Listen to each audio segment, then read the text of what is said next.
GST కట్టరు వీళ్ళు. మనం జీఎస్టీ కట్టాలి, చేనేత కార్మికుడు కూడా జీఎస్టీ కట్టాలి. కానీ ఈ దేశంలో ఈ ముఖ్యంగా ఈ రాష్ట్రంలో ఎవడైతే మందమ్ముతున్నాడో వాడు జీఎస్టీ కట్టక్కర్లేదు. కానీ ఒక చేనేత కార్మికుడు కూడా జీఎస్టీ కట్టాలి. ఎవడు అడుగుతారు దీన్ని? మీరు పంపించండి, మనం కూర్చోబెట్టి బాలశౌరి గారు నిలదీస్తారు, పార్లమెంట్లోకి వెళ్తారు.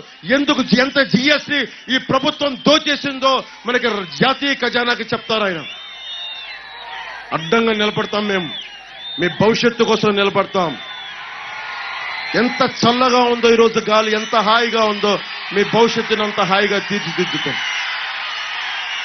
జెండాలు చల్లటి గాలికి రప్రపలాడుతున్నాయి, సున్నితంగా ఆడుతున్నాయి. ఇంత హాయిగా ఉండేలాగా బాధ్యత తీసుకుంటాం. మాకు మండలి బుద్ధప్రసాద్ గారు ఒక మాట చెప్పారు నాకు, ఈ దేశానికి కావాల్సింది అన్నిటికంటే కూడా స్వేచ్ఛ, భద్రత. అరే నా దేశం ఇది స్వాతంత్ర ఉద్యమకారులు తిరిగిన నేల, ఇది దివిసీమ. పింగళి వెంకయ్య పుట్టిన నేల ఇది. ఒక రౌడీ కూర్చోబెట్టి రౌడీ ప్రభుత్వాలు, రౌడీ ఎమ్మెల్యేలు కూర్చొని మనం బెదిరిస్తారంటే బెదరటానికి మేము లేవు. దానికోసం పింగళి వెంకయ్య 30 నెలల జెండా వేసుకుని భుజాల మీద వేసుకురావాలా? ఫ్యాషన్ కాదు మాకు అది. తప్పులు చేస్తే తాట తీస్తాం, ఎర్రి గొర్రె వేషాలు వేస్తే స్పీకర్ నిలమి కింద రోడ్ల మీద కూర్చోబెడతాం. తప్పుడు వేషాలు వేస్తాం ఒక్కొక్కడు. ఏం ధైర్యం చచ్చిపోయింది అనుకుంటున్నారా ఈ సమాజంలో?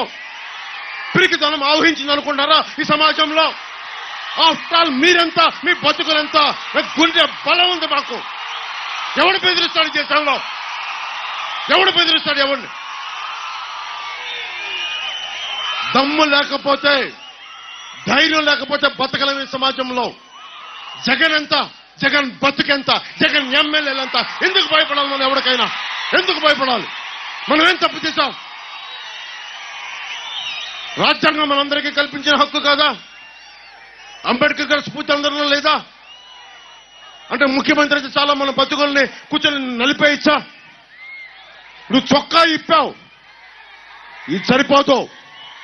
ఓట్లు వేయించో, ప్రభుత్వాన్ని మార్చో, రౌడిజంని ఎదుర్కో, గూండాగర్దీని మొత్తం కాలితో నలిపేయి, అప్పుడు చొక్కా ఇప్పావు. అది దమ్ము, అది తెగింపు, అది దివ్యసీమ పౌరుషం.